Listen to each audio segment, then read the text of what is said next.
Assalamualaikum warahmatullahi wabarakatuh. Nama saya Fantin Sekarkinanti dari Universitas Bayangkara Jakarta Raya, mata kuliah Teknologi Media Komunikasi Malahan. Hari ini saya berkesempatan untuk melakukan presentasi online. Hari ini saya akan membawakan materi tentang perkembangan teknologi media komunikasi, di mana kita akan membahas 3 poin pembahasan, yaitu pengertian dari teknologi media komunikasi itu sendiri, lalu ada perkembangan era dalam teknologi media komunikasi, dan juga dampak dari adanya perkembangan dalam bidang teknologi media komunikasi. Nah, pengertiannya yang pertama ada pengertian komunikasi. Nah, komunikasi itu sendiri adalah proses berbagi gagasan, informasi, dan pesan dengan orang lain pada waktu dan tempat tertentu.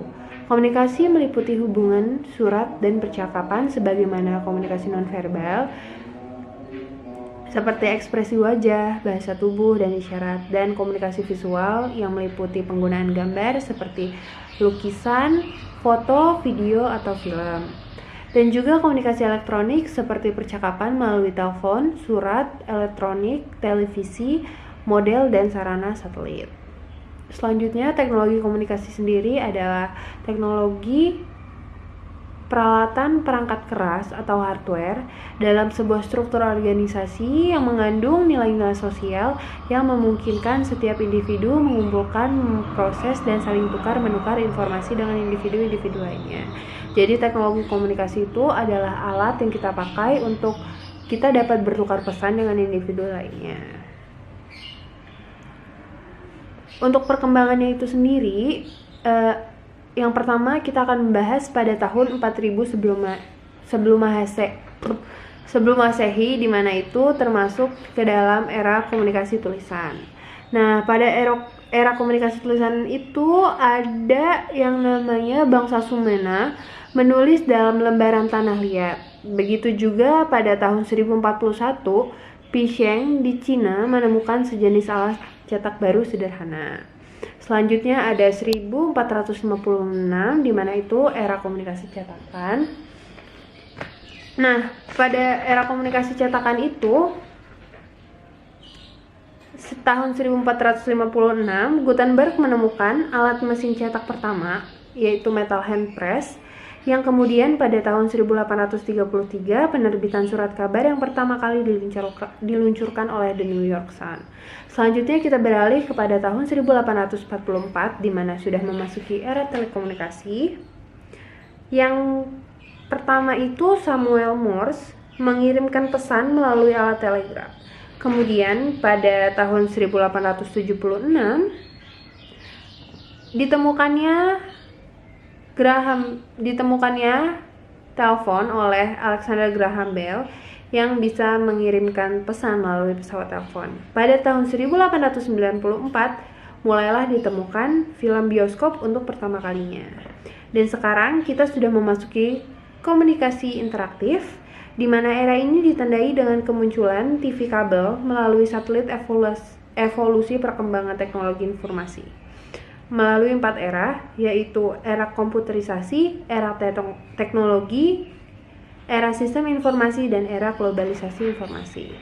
Selanjutnya ada dampak dari perkembangan teknologi media komunikasi itu sendiri. Nah, untuk dampaknya tuh ada 2 dampak, yaitu dampak positif dan dampak negatif.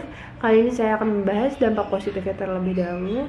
Dampak positif untuk perkembangan itu sendiri adanya kemajuan teknologi komunikasi yang cepat dan dapat mempermudah komunikasi antar manusia dari suatu tempat ke tempat yang lain.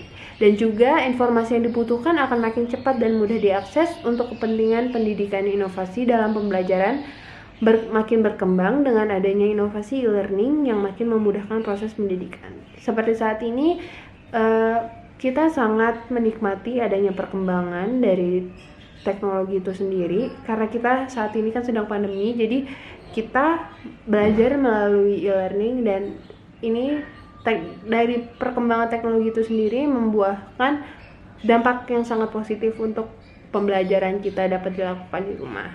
Sedangkan adanya dampak negatif itu sendiri, dengan makin pesatnya komunikasi, membuat bentuk komunikasi berubah, yang asalnya face to face menjadi tidak. Hal ini dapat menyebabkan komunikasi hampa. Seseorang yang terus-menerus bergaul dengan komputer akan cenderung menjadi seseorang yang individualis, dimana dia kayak lebih mentingin komputernya sendiri ketimbang kehidupan sosial dia. Dia lebih nyaman dengan zonanya dia sendiri, dengan komputernya dia sendiri, tanpa memperdulikan lingkungan sosialnya.